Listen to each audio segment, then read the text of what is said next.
All right. Can everybody hear me okay? All right. Good afternoon, NOMA family, friends. My name is Ian Vaughn. I'm the current president of the Virginia chapter of the National Organization of Minority Architects, also known as VA-NOMA. And I'd like to thank everyone for coming out this afternoon. And I'd like to welcome you to our part 2 for our Passing the Torch series for 2024's Black History Month celebration.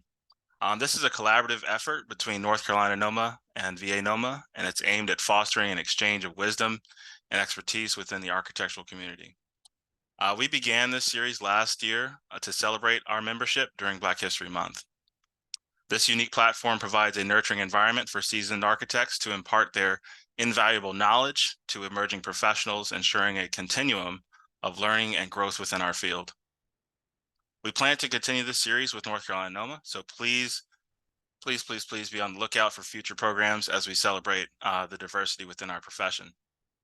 So today, we're going to hear a conversation between Corey Clayborne with the AIA, and he's going to be talking with Michael McKever of Casper Architects and Associates out of Raleigh, North Carolina. I will say that I've had the great privilege of serving with Corey on the VA NOMA board. We also serve on the advisory board for our alma mater, Virginia Tech, for the architecture program there. And I consider Corey a great friend and a mentor. So I look forward to today's conversation that he's going to have with Michael. As many of you may or may not know, Corey is one of the youngest African-American fellows to be elevated within the American Institute of Architects. So I'm excited that Michael gets a chance to talk with him today, and hopefully one day Michael can be a fellow within the American Institute of Architects. So before I turn it over to them, I do want to say like little housekeeping items. We do want to while they're having the conversation, I'd ask everyone else turn their cameras off until the end for Q&A, also be muted. And then if you have any questions, please type them into the chat. We will address those towards the end with a little bit of Q&A. And if there is a little bit of time, we might even have a few Black History Month trivia questions. Without further ado, I'm going to turn it over to Corey and Michael to get the conversation started. Hey, thank you. Appreciate you, Ian. Yeah, for sure. And it's great to be here. And Mike, I'm gonna call you Big Mike for this one now. Now I'm looking forward to this conversation. And I know Ian gave a brief introduction of myself, but I want to hear about you. What makes you you? Tell the folks here a little bit about Big Mike McKever. Yeah, definitely. Big Mike McKever. I take that. Originally, I'm from Nashville, Tennessee. I moved over here about 3 years ago once I joined Casper Architects and Associates. And just a little bit about me. Just like one thing that got me into architecture was like I like to draw a lot, and so like seeing that, it was like, oh, okay, like this is something I really like to do, stay in the creative field, and then that's how I am now. Got to like high school, and when in high school we had like a senior capstone saying, hey, like what do you want to be when you grow up? And for me it was more so I was like, okay, like I know I want to stay in the creative field. And I was like, okay, so I started looking up graphic design, I started looking up architecture, and architecture appealed a little bit more to me just because it's like it seemed more of a challenge for me. So I was like, okay, I'm willing to go with that challenge. Let me buckle in and get down to it. So, this is a little bit about me, and this is how I got into architecture. Cool. I think that's great. I think a lot of us have similar stories too, Mike. And you heard Ian say I went to Virginia Tech, and we currently serve on that advisory board. Where did you go to school? So I went to school at University of Tennessee in Knoxville. That's basically that's where I went to school. Yeah. All 5 years. That whole track, boom, got out, and now I'm on that path to licensure. Wow, that's great. I want to spend some time talking about that experience, at UT. Now, I reflect back on my experience, and I had a great time at Virginia Tech, but I was not the marquee architecture student, right? And I think I was sharing with you offline that, I struck out in terms of getting the A's in studio, right? 5 years, 10 design studios, 0 A's. And I also think that, my freshman year, my professor, I think was trying to weed me out. She gave me a C, right? And so anybody who gets a C in architecture, that's the kick of death, right? And so I'm thankful that I didn't pay homage to those signals that she was given, right? That I persevered and made it through. I'm wondering if you could share about your experience in design school and what was that like? Yeah, definitely. I feel like it was kind of like really similar. Like I wasn't the person who got A's, but it's like I feel like I was telling you this too. It's like in school you have like those people who are always getting highlighted. They're the cream of the crop. They're like, oh yeah, like his project is gonna be dope. Then you have the people who are like in the middle to where it's like, yeah, they're pretty cool. And then like you have those people who always just get it for like no matter what they do, how hard they try, it's like they always get the end of the stick. That was me. But I was somewhere in that middle range. I had those highs, I had those lows, but for the most part, I think it was just, and I think he was even alluding to this, but it's like that mentality of, like, that mentality of resilience, and that mentality of like persistence and consistency and just going after it. And then I think that's just what led me, throughout those years. And I'm guessing it kind of like served you the same way when you were in Virginia.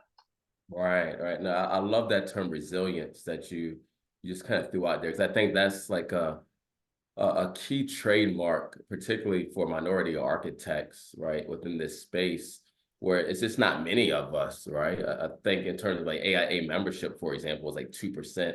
Not sure how that translates to the entire profession, because I know not everybody's an AIA member, but that is a data point there. And so that means that we're constantly working in environments where we might be one of a few, and that resilience piece, I think is something that we have to take a look at. And I'm curious, how has that been playing out in your career? And I'm just curious how it compares to mine. So like where you are now, how has resilience played out? I think resilience in my case, I think it played out because I feel more so it's like resilience. Also, there's a hint of stubbornness in there. Mm. So for me, it was like my resilience came from my stubbornness of like, no, I made the decision when I was in high school that I was just going to go through architecture, and that was going to be my path. Because at that point, it was like that was my only path. So it's like architecture is what I'm going to do. So that was that stubbornness that helped build that resiliency. Because it's like all throughout the college, it's like, yeah, I feel like I've I've had those things to where it's like, oh, like I was talking to you, and it's like I designed this model, and it was like really well, and I poured my heart and soul into it. And when studio came around, just burned, all the ships crashed, and it just didn't look good after that. So now it's just like, all right, that that that burned, that crashed. But it's like, how do I feel? It's like I feel like I'm not good at architecture, but it's like, no, but this is, a minor setback for a major comeback. Just learn from that experience. Right. I like that. A major comeback. Yeah. How does that look today, like in the professional setting, right? Like now that you're in a firm, how does resilience look now? I wonder. And resilience look now is just being tenacious and just doing those little things every single day. And those little things are just being like, hey, let me make sure my schedule, let me make sure I schedule my time out right. Let me make sure I'm spending the appropriate amount of time to work on this project. Let me make sure I'm communicating let me make sure I'm communicating with the branch manager, with my teammates, with the other associates, and making sure we need to do all we need to do to, make this product, make these drawings, you know, show well and be well.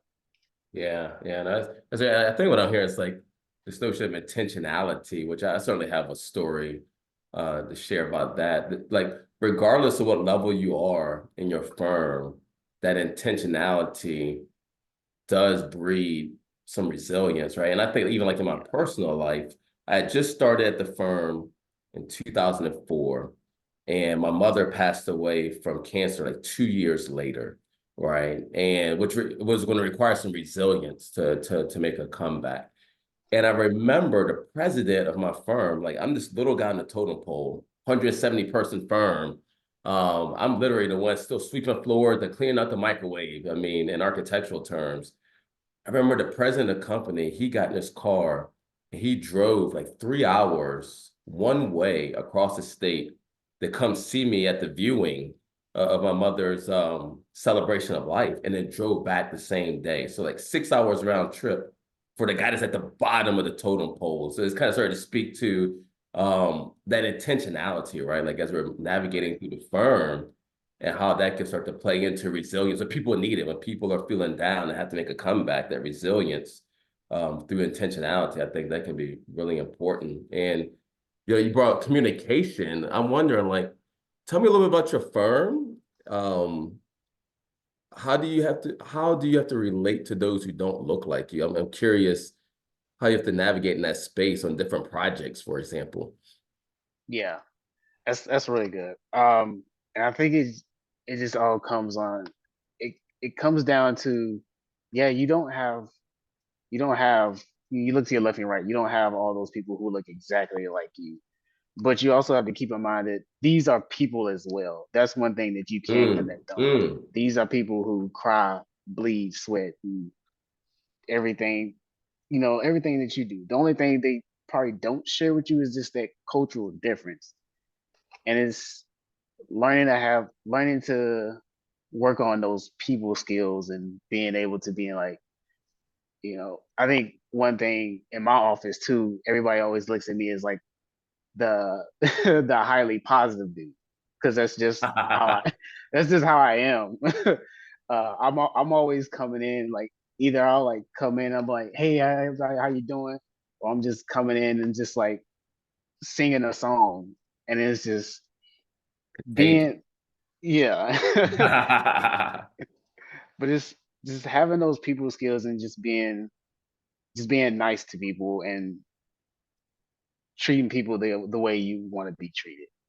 I think That, also is, yeah. that's foundational. I love that, man, because we have all these EDI and belonging conversations, which are important. I'm not going to downplay that. They are super important. But like 98% of those issues go away if you simply just be a good human being and be nice to people. Like 98% of those issues just go away, right? Um, and I really like what you were saying in terms of, you know, we're all just like human. And one of the things that's really helped me in terms of just learning how to relate better with like different cultures. I'm not even talking about just white people and black people. It's just different cultures in your community. It's through like public service, right? So like if you can find a way to serve on a board or commission in your own county or city, they're begging for people of our skill sets to take a position. And it forces you to engage with various community members, right? And when you can start to engage in those authentic dialogues, right, around problem solving, we all want to live in a great community, for example, regardless of what you look like, where you're from. We want our community to be healthy, safe, and great. When you're working together and having these authentic conversations, working towards a common cause, you kind of just figure it out, right? And so I think that'd be like one piece of advice is, as much as you can, force yourself to be in cohorts of diversity to accomplish common goals, and just having those authentic conversations, you just kind of learn to relate, right? I can't say I have a PhD in that. You just kind of learn it naturally. But I don't know, is that your experience? Yeah, definitely. Pretty similar. It's just my experience. And I think that's even how I got into, architecture school and my whole situation. Like I got my portfolio, I sent it off there, but probably like 3 days later, I come in knocking on the door like, hey, did y'all look at my portfolio yet? And that's how I built that foundational relationship with actually the director of architecture at that school and just having that people skill. And yeah, he didn't look like me. He was of a different background, of a different culture. But it was me taking that time to being like, okay, just having that foundational skill of like talking to people and just even challenging myself of being, okay, I'm just gonna talk to this person, you know. Yeah. Start out with a compliment and just work it from there. That's right. So you sent your portfolio in, you didn't get a response, and you went in and tracked it down. Is that what you said? Yeah. Right. So that's an important lesson for the audience there is the right time to be aggressive. I mean, Mike said, I'm not taking silence for an answer. You're going to talk to me. And me and him still good friends too. I go back, I see him on LinkedIn. He's just like, "Oh, hey, how you doing? We gotta catch up sometime." Oh man, did you ever become a mentor? I'm just curious. Yeah. So not exactly a mentor for UT, but I have mentored in UT NOMA, or not UT NOMA, and I've also mentored for NCNOMA. Yeah. Talk to us a little bit about like mentorship and the power that's played in your career, and whether or not you mentor. Like I know you do a lot with Project Pipeline, right? So I know you're engaged in that space, but like talk to us a little bit about your perceptions of the value and the importance of mentorship. Do you think it's critical to be successful? I would say so. I would say so. Mentorship is one of those things to where self-counsel is good, but also having that extra outlook on somebody who's not tied to your who's not directly tied to your situation, who can give you a different outlook on life. Because you can be like, oh, like I feel that I'm doing, you can be like, oh, I feel that I'm doing good, or I feel that I'm doing great. And I feel like I have like, XYZ to improve on, but then you can have that outside influence and be like, yeah, you're doing good, but also one of those things you can work on is you can work on this over here and this over here. Like for example, in my situation, as I'm working at Casper, I was talking with actually one of the branch managers here, and he was saying it's like sometimes it's like I get so drilled into the details and I forget kind of like the bigger picture. So I have to take a step back and being like, hey, this is just a schematic design set. We don't need to go into the design development yet. All right. Yeah. I like where you're going. So, but yeah, like what about you? Like, how does that play into like your situation as well? Yeah, I think mentorship has been vital for how I've gotten to where I've gotten today, and all starting back from graduating from college. Because I wasn't a heavily recruited, young aspiring architect. New York City wasn't looking at me. Chicago wasn't beating down my door. I landed at just it was a great firm, but it wasn't on anyone's radar. In a little small town in Central Virginia, right, called Lynchburg, which is where I started. But it was there where my mentor saw something in me, which I didn't see in myself at that time, which was the ability to, form great relationships with clients. And so like, I didn't have much client interaction at that time, but he must have saw some of the bones of what it takes to be able to do that well. And he kind of just took me under his wing. And within a matter of 3 or 4 years, I have really gotten a great deal of confidence. And it was leading to us being able to win work for the firm, right? And so that was my career trajectory.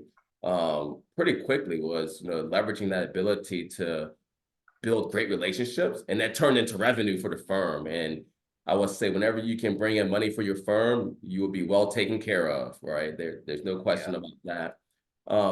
As I've gotten older and more mature in my career, the importance of mentorship is still there, but it looks different, right? So like a lot of my mentors now are not even in the architecture profession, right? Like they could be in banking, or they could be in, medicine, whatever.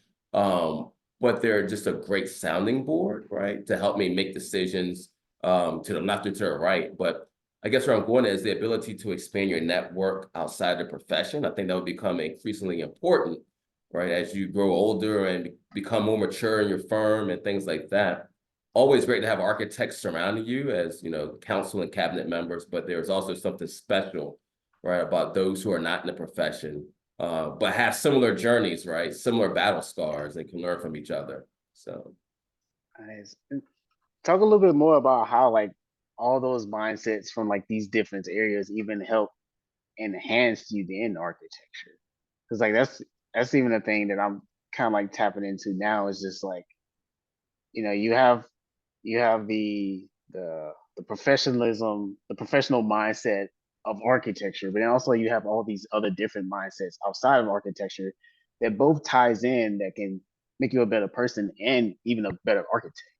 yeah, yeah. That's a great question, Mike. I'm going to say it's having different vantage points on similar issues is where that value is, right? And so let me take a step back. And if I think about state of Virginia, for example, big state, Mhm. if you think about leading in a state where we all have similar issues, for example, we might describe them differently. So one example that kind of comes to mind is off the cuff. Let's talk about traffic, right? I guess North Carolina probably has traffic too in various cities, but like if you live in our northern Virginia region, a DC suburb, essentially, traffic is described as bumper to bumper. It takes me 25 minutes to go 4 miles. It's a pain in the butt, yada, yada, yada, right? If you go to rural Virginia and Southwest Virginia, they'll say they had traffic problems too, but it doesn't look like that, right? Their traffic problems is tractor trailers trying to navigate around mountains and causing, you know, fatalities on these narrow, windy roads because these trucks are trying to move goods and services from point A to point B. Both have traffic issues, but you have to come to a reconciliation around that vantage point. What does traffic mean to you? It's kind of abstract of an example for this conversation, but my whole point is like, I think different professions, they grapple with very similar things. This is different vantage points. And that's where the learning takes place for me, if that makes sense. Okay, yeah, I get it. Yeah. Dang, that's nice. So okay, so now let's talk about like the path to licensure. You know, because like I'm on the path of licensure now, and I'm pretty sure there's some people on this call who are maybe still in college. There's some people who are, you know, just fresh out of college, thinking about sitting for the exams, but not really sure. You have people who are already on, you know, the path of licensure and they're got their first couple wins, but still not sure what the horizon looks like. And then you have talk to me about your licensure path. Oh, gotta get it, man. You gotta dig in and just go for it. So I'm a little bit older than probably a lot of folks in this line here. So I had 9 exams, and if you got tripped up, you had to wait 6 months before you could take it again. Thank the good Lord above, I never got tripped up. I set a plan. I took one a month, right? And I took a month off for Christmas, a month off for my birthday, and a month off for Thanksgiving. So I finished the 9 months, passed them all in the first time. I know that's not everybody's story, but making a plan, sticking to it, don't drag it out. I think, particularly for minority architects, if you don't have a license, it's just really hard to be super successful or reach your fullest potential in this profession. Like I think across the board, I just don't know many Black principals who have associate AIA or, you know, again, this is NOMA, but thinking about AIA terms, right? They're associate member. I just don't see that, right? I think it's very, very rare. And it's to give yourself a fighting chance to unlock your fullest potential, I get that license, right? And life never gets easier. So you can say, oh, I'll wait, you know, 2 or 3 years and go for it. You probably get married, you might have kids, you know, you might have some kind of circumstance in your family you can't control. It never gets easier, right?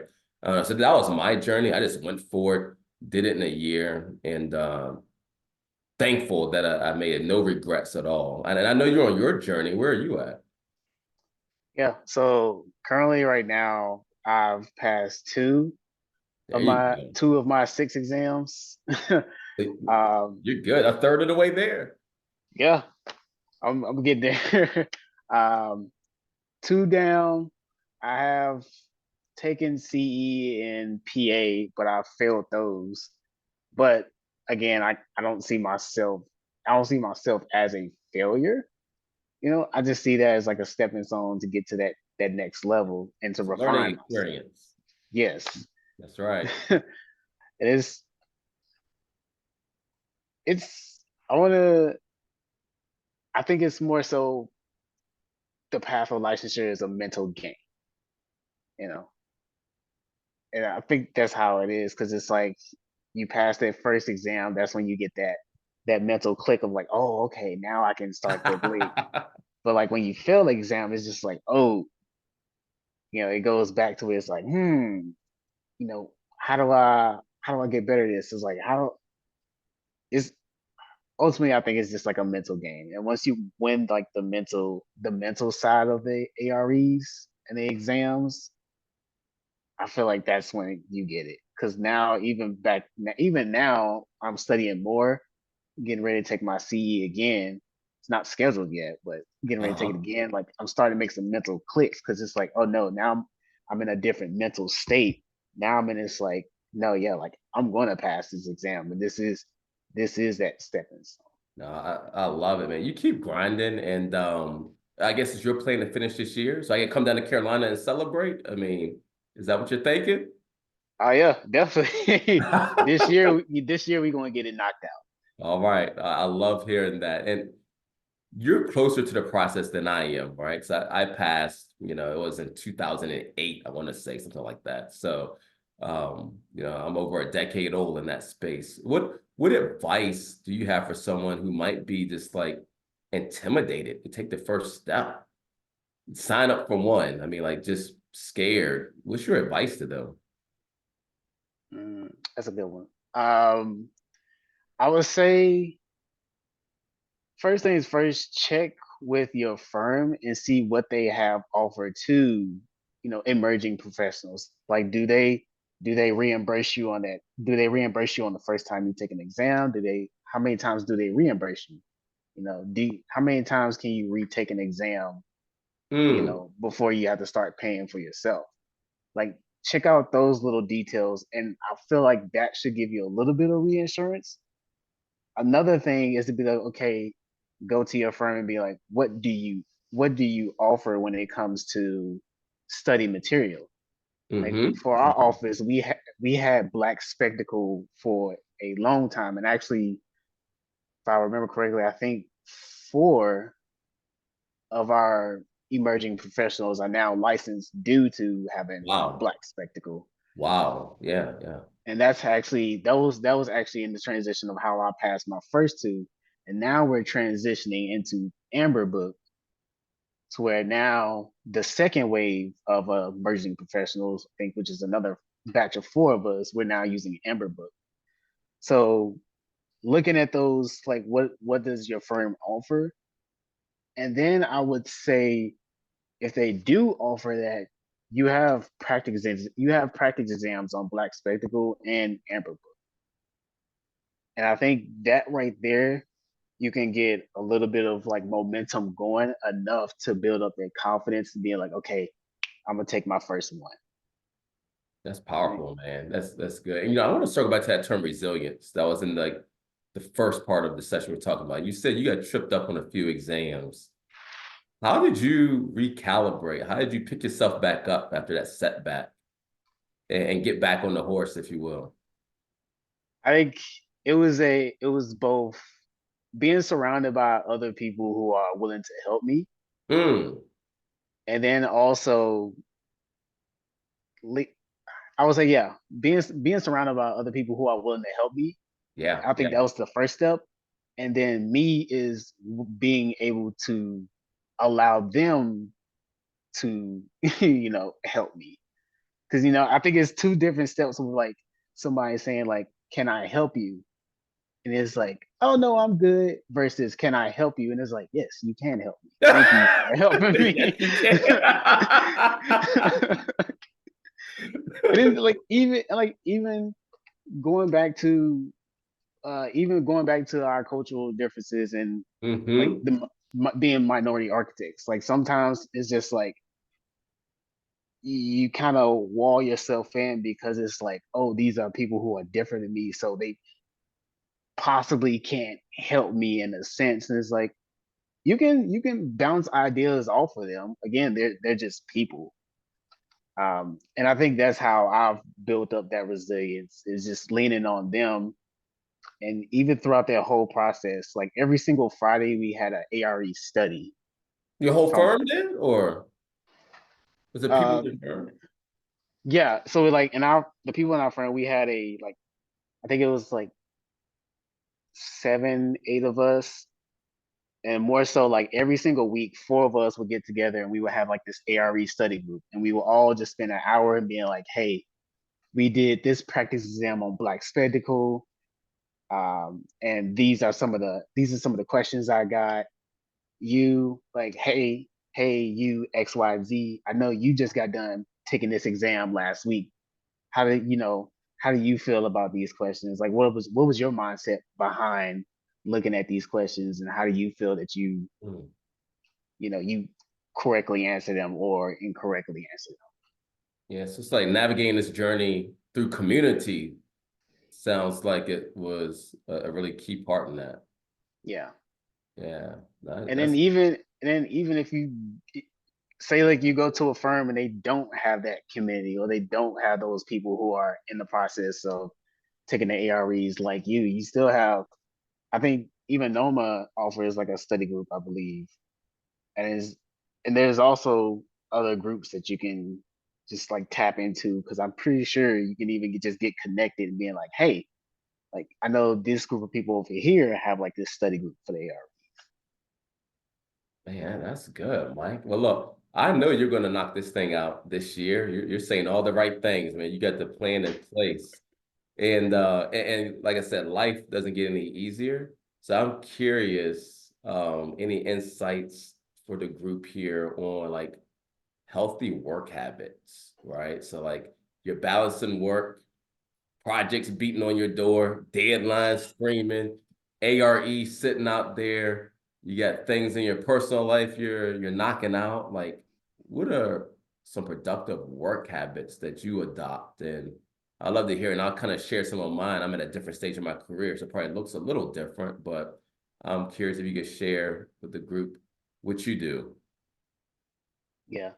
Uh, I think essentially what I do, and I think it's still a work in progress, but I try to zone in on like my scheduling my time. Hmm. Um, like when I'm at work, again, it kind of go back to like how what my branch manager was saying. It's like when I dive into the details, I dive into the details. And again, it's just taking that bigger step back. So, and I'm still working on this as well, but it's like blocking out my time and making sure I use my calendar more, rather than Mm-hmm. you know diving head in and just pounding and getting the details out, or figuring out those things. So like taking that step back and look at my calendar and be like, okay, I have this time here. This is what I can do here. I have this amount of time to do some CA items. I have this right here. This needs to go out. Schematic is that design set that needs to go out. And just being more intentional in that calendar blocking and calendar setting. And I Yeah. think that's what's like helped me and just continually help me. But I think there's also just finalizing things more and more and more, and making it more compact in a sense. Yeah, man, look, you're wise beyond your years, man. It took me like 40 years to figure that out. Literally, I literally 2 years ago just started blocking out like from 12 to 2 as like lunch slash personal time, whether I use that time to get something done because I'm in so many meetings throughout the day or so many distractions. Like, it literally took me 40 years to figure that out, and you're already doing it. So I think you're gonna be all right. One thing I'll just kind of share with the group um, is around like ambition. And it's being able to, like, I think that's a beautiful thing, but being able to keep it in check as you have more things that come into your life, right? People talk about work-life balance. I'm not sure what that that necessarily is. If somebody has figured it out, they need to write a book. But I think there's all these pieces of pie that are in your life, whether, you know, you have work, you have family, friends, church, community, you know, whatever. Everybody has these different pieces of pie. And you have to give a little bit of yourself to each of them. And there'll be seasons where, you know, your family might need you more and your work life kind of takes a step back. And then there'll be waves where your work needs you more and your family will understand or say, I know you'll be back soon. Right. And so I think it's these waves that come in. But like, as I've gotten older, like I'll share with others, I'm 42, right?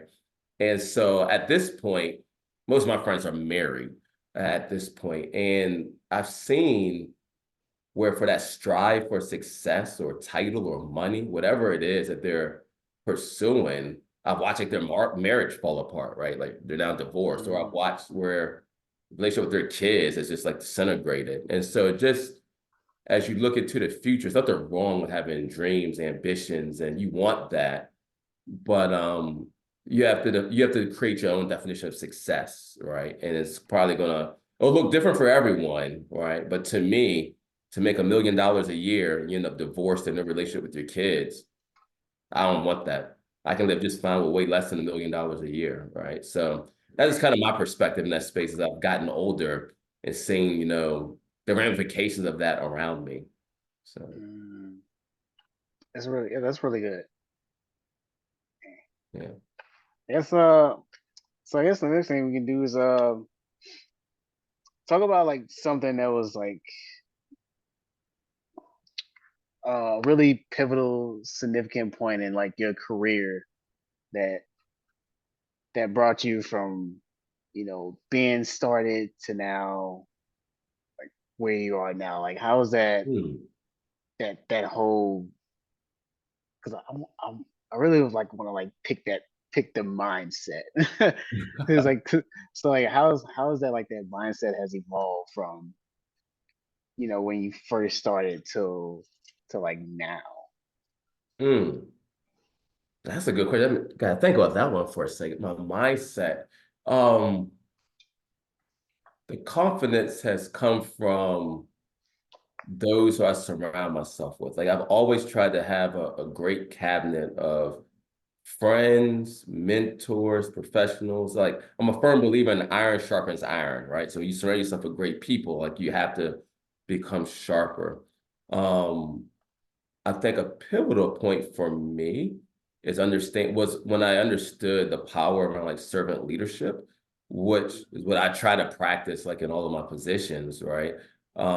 Is this notion of serving others so they can do very well in return. Like you will do well, right? If your team is knocking on all cylinders and you as a leader of the group will do well as also. And so like, you know, never having tasks that are necessarily below me because there's a certain title. Like if you have to jump in and get something done to make your team members successful, then you got to do that and the whole team wins, right? You're only as strong as like your weakest link. So I think really embracing that is like one of my leadership philosophies has really helped, you know, get to the next step in my career, each step of the way. The team is where I think back in like my past position when I was leading AIA Virginia as their chief executive. We were a small team of 5, but like everybody was rock solid and we served like selflessly. Like I would run through a wall for any of them and I know they would run through a wall for me. And like when you have that kind of chemistry and synergy where you know like the good of the organization is better than any one of our paychecks or titles or anything like that, you can just kind of step back and just watch the magic happen. And so I've been really blessed and having like some great teams and getting the right people on the team. You know what I'm saying? So I think that's been a really big key for me. I got you. And then even going off of that, like talk a little bit about like about leadership.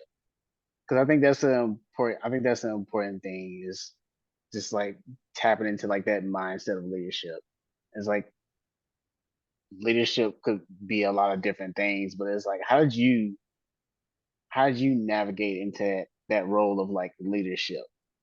You know, and how did you navigate into that role of leadership? What was the mentality behind leadership? And Hmm. a lot of times I'm not even sure if I knew I was doing it, right? Because like you can't really say, I feel like when are deemed a leader, like other people have said that. It's not you raising your hand saying I'm a leader. Because if you think you're leading, but ain't nobody walking behind you, you ain't doing nothing but walking. Like you ain't leading anybody.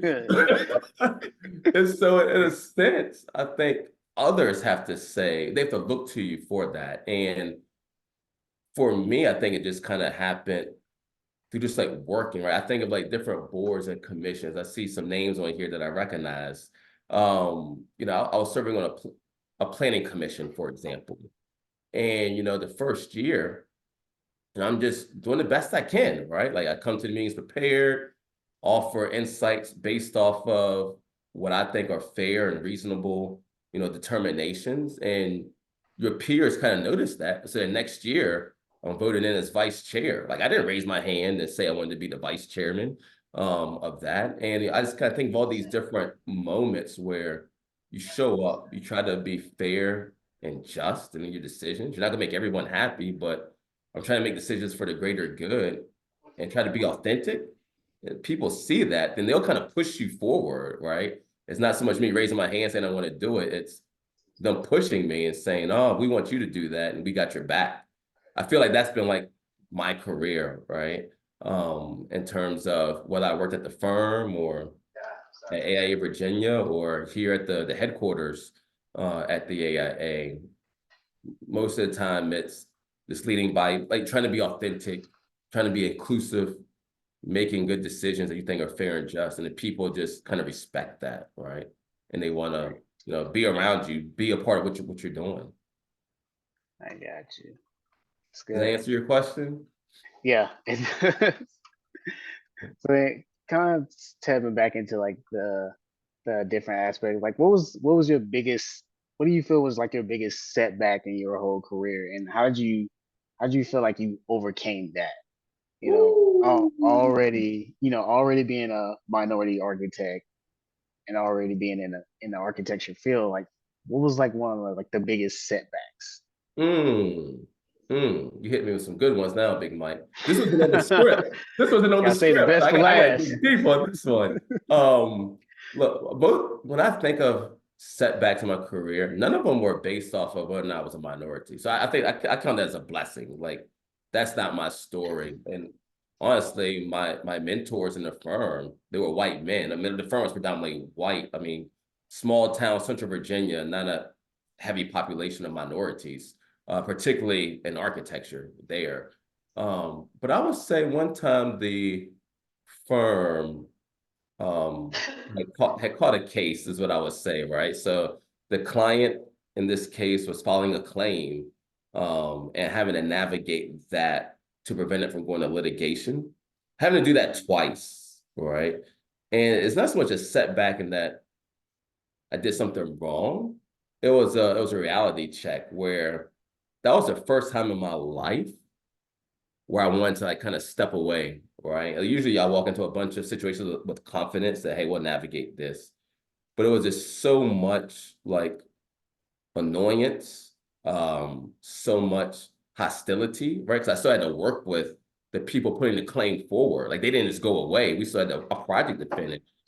There was a lack of respect. Like you're being surrounded by people who don't want you in the room and you don't want to be around them, but you have to still push through and get the project done. And your other duties don't go away. When you're navigating a claim, the other duties are in the firm. You still got to do that, right? But yet you still have to work with legal counsel and pulling up all your emails and submitting all the documents that are needed, right? It's just a hassle. And I remember going through that period, and my boss at the time was starting another office, right? So he wasn't around a whole lot. So I kind of felt like I was on the island by myself. And I remember there was a point where the CEO was kind of walking through the office. He was at a different building. He came to visit. And he was like, "How are you doing?" And I was like, "You want my honest opinion?" That's when I actually gave him my honest opinion. It was like, I probably said a couple of bad words, but I won't say them here. I was like, "This is crazy," right? And I remember he sat me down and said, "Corey, it's moments like this where you're actually earning the compensation that we're giving you, right? Mm. And so it was just like a gut check, like, hey, when life is going great, of course you're happy to take your bread and go home, right? But when you're getting paid a certain amount at that time, and I was well compensated. I'm not gonna lie, I was well compensated at that time. That's when you actually earn that money. Is when your back is against the wall. You have to navigate something incredibly difficult to the point where it might even try to break you. But going back to that resilience term that we started talking about at the beginning, you dig deep, and if you're surrounded with the right people, right? As you were talking about the ARE exam, you're surrounded with the right people, and you fall down, you can get back up and keep going. So Yeah, that's really good. That's really good. Like seeing that like come all the way through. It's like I couldn't even think about having a setback like that in architecture. And it's like, well, how would I, handle pray. Yeah, I pray. that? Give me the strength. Give me the Yeah. strength, right? So, but I know we only have like 10 minutes left. I'm not sure if we want to turn over to Q&A. I haven't been monitoring the chat, honestly. So maybe Ian, the MC, can help us out here. Sure, we can start answering some questions in the chat. Let's see what we got.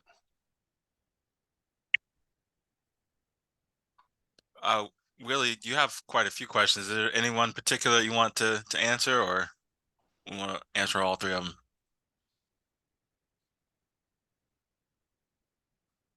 Yes, we can answer all three of them.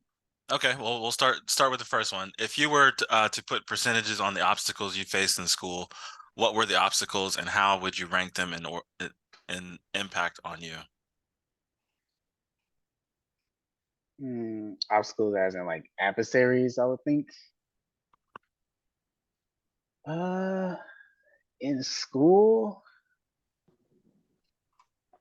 Yeah, I was I would. thinking that actually.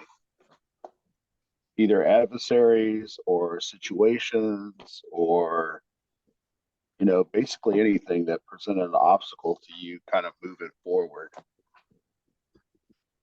Yeah, I think if I go back to my time in school, I would say it was probably like 45 to 50% of the time there was an obstacle. And it may even been more. I'm trying to like think of like some of the things that like happened, but I think it was one of those things to where I kind of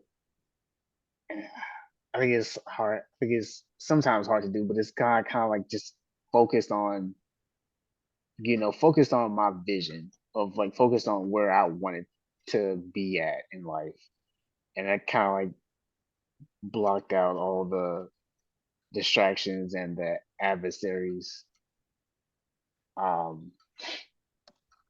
like like for the most part, it's like going through college. Like you have those adversaries, you have those things, and again, like going back to our theme of like resiliency. I think I just had a, I think I just had a strong desire to win, and what that win was college, going through our college, going through architecture school, and still going through licensure to get that architect title. And that kind of helped blocked out, you know, and blocked out some of those things, and even maybe I didn't handle a lot of them correctly or in the proper way, but I think it was just like my strong desire to win that kind of got me through that and helped me through those adversaries. Yeah, amen to that. I've been doing it for 40 years, and that's still how I do it. Yeah. The other question on there, I guess, was about how do you manage your confidence in school and in the profession?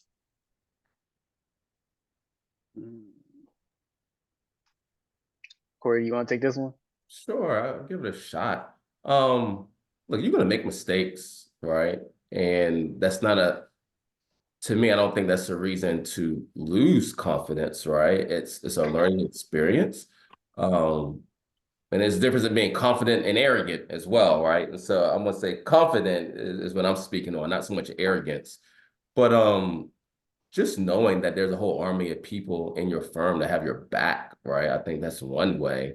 Talk about that support system and that community. You know, Mike is studying for his exams, and so you got tripped out here that community to give him the confidence to get back up. If I navigate tough issues in my organization, there's members on my senior leadership team I can call to kind of, you know, boost my energy up, right? So I think just surrounding yourself with the right folks might be a good key to success for that one. How about you, Mike? You want to weigh in on that? Yeah. I think it was pretty much the same thing. It's just, yeah, I think it's pretty much the same thing for me. Like I pretty much like that same thing. Like I have nothing too much outside of that to add. Okay. The next question is for Corey, and it starts off with the good old days, I guess, of taking 9 exams as opposed to what I guess it's 6 now. Yeah. I don't think they've changed how hard they are. It's just the amount that of them. But anyway, Right. can you elaborate on the value of becoming a fellow in the AIA?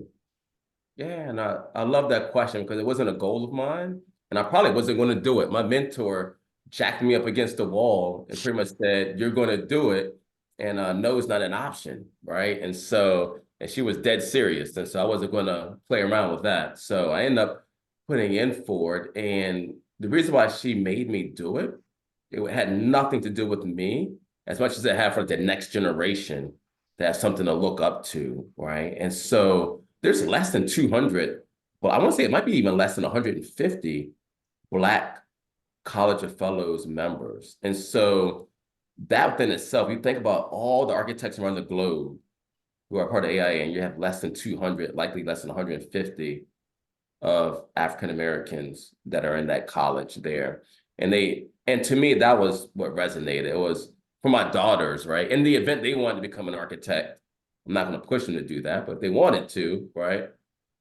They see someone who, you know, has been elevated by their peers, right? And that's the other thing with the fellowship. It's not me saying I'm great. It's a jury of peers looking at your contributions to the profession and saying, hey, you have made the profession that much greater that if you pass away tomorrow, that no one can deny what you contributed to the profession of architecture. And that's the main thing. If you die tomorrow, folks would say the profession will never be the same because of what you did.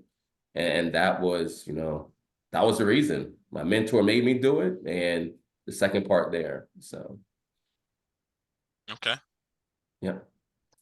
Crystal had to step out, but she just made a comment based on like you guys were talking a little bit about managing time and the balance of life as you like move through your career and stuff like that. So anyway, I guess it's just a comment of like that's something that we want to continue to help our members with as we move forward is making sure people have balanced lives with time management to help them get them where they need to go with all the different things going on in the world.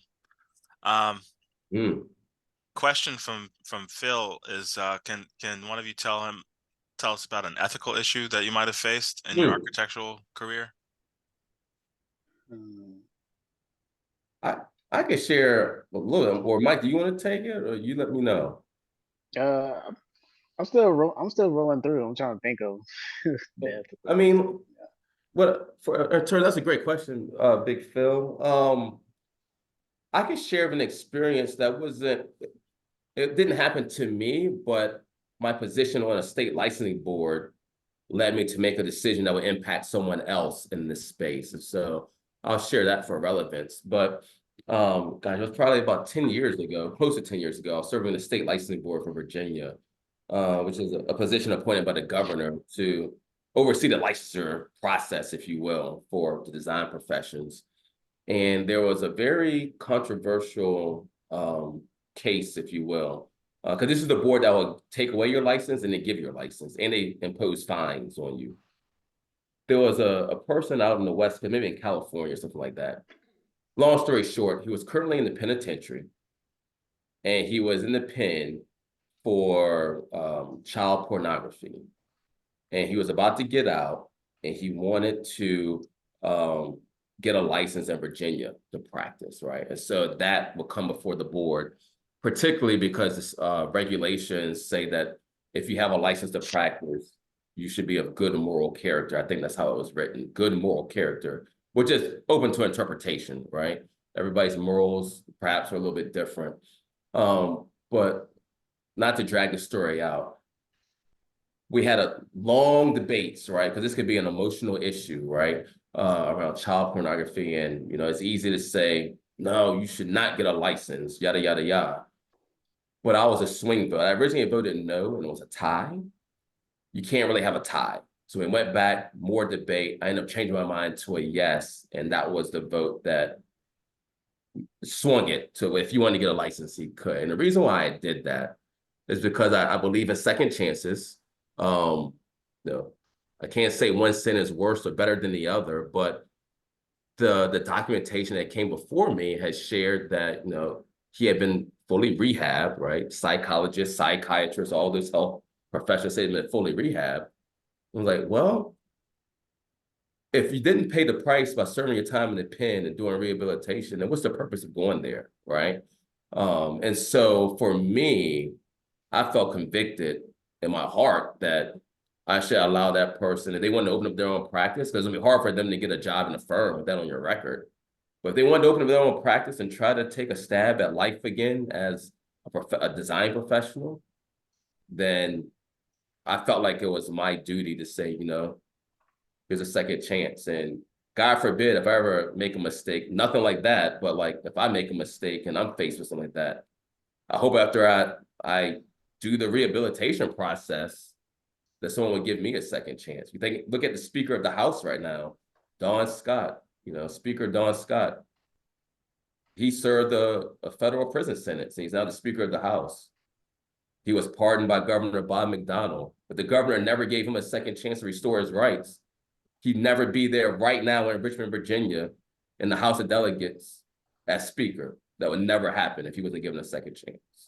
So that's my story on that. All right. I don't see any other questions in the chat, but that was a good one.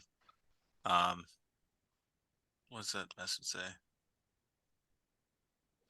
Just thank you for sharing that and the second chances there. Yeah, this was great. This is a great conversation. I enjoyed hearing both y'all's stories, and I hope that we can share it with people who weren't able to see it live. We'll post it on our YouTube channels and whatnot. But I did want to make a few announcements before we hop off. If we do plan to continue this Passing the Torch series beyond Black History Month. So we're excited about that continued partnership with North Carolina NOMA. I don't know if Dan is still on the line, if you wanted to say anything about that.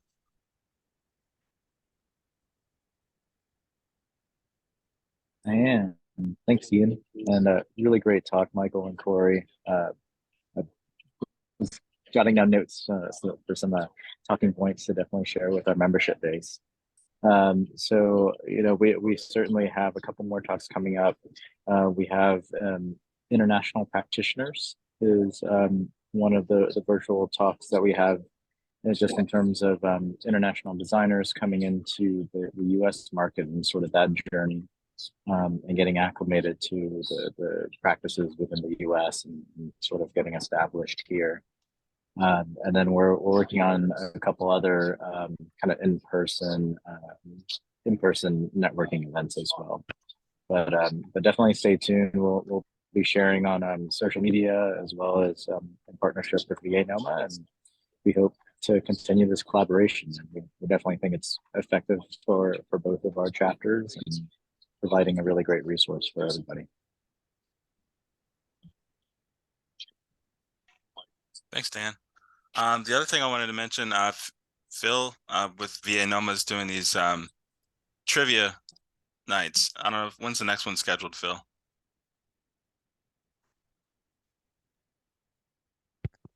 Oh, the next one's coming up is going to be the 14th, and then right after that, the 15th.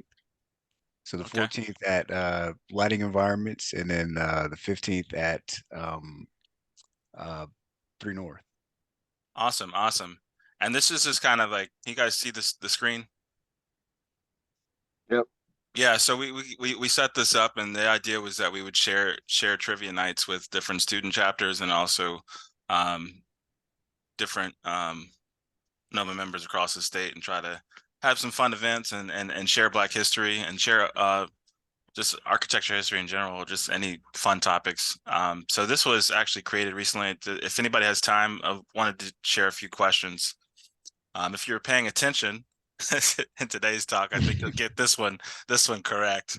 But Corey was a graduate of Virginia Tech, and he served on numerous boards and commissions, and was appointed by the Board of Supervisors to serve on the Planning Commission for Albemarle County.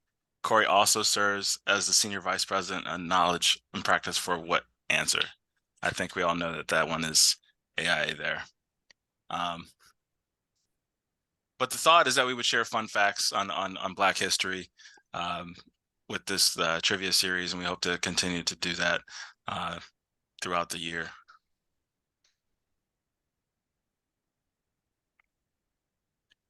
D for that one. I know that one. What'd you say? Said D for the last one. Yep. I think it was Maurice Cox. I think you had there. Yep. Maurice Cox is for this one.